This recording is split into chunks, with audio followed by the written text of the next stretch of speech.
उवाच देवदेव महादेव त्रिकालज्ञ महेश्वर करुणाकर देवेश भक्तानुग्रहकारक अष्टोत्तरशतं लक्ष्म्याः श्रोतुमिच्छामि तत्त्वतः।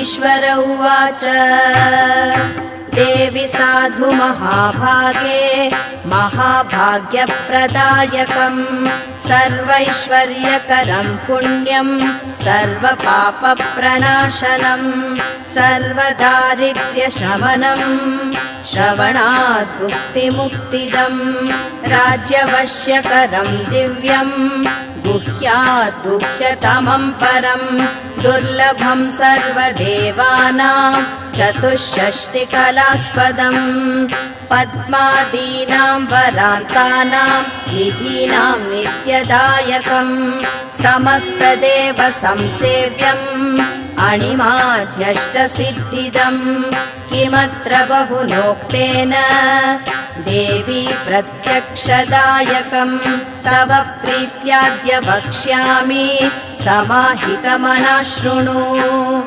अष्टोत्तरशतस्यास्य महालक्ष्मीस्तु देवता क्लीं बीजं पदमित्युक्तं शक्तिस्तु भुवनेश्वरी अङ्गन्यासः करन्यास स इत्यादिः प्रकीर्तितः ध्यानम्।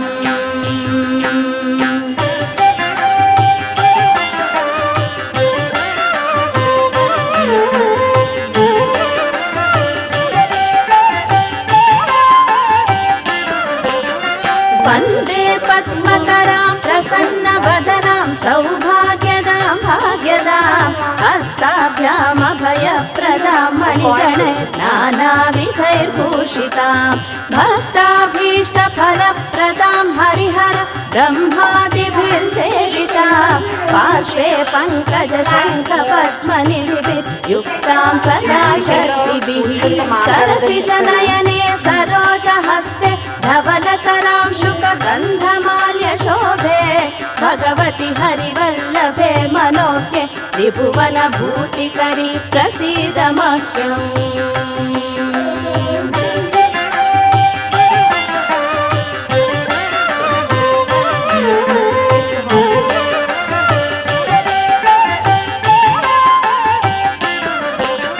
प्रकृतिं विकृतिं विद्यां सर्वभूतहितप्रदां श्रद्धां विभूतिं सुरभिं नमामि परमात्मिकां वाचं पद्मालयां पद्मां शुचिं स्वाहां स्वधां सुधां धन्यां हिरण्मयीं लक्ष्मीं नित्यपुष्टां विभावरीम् आदितिं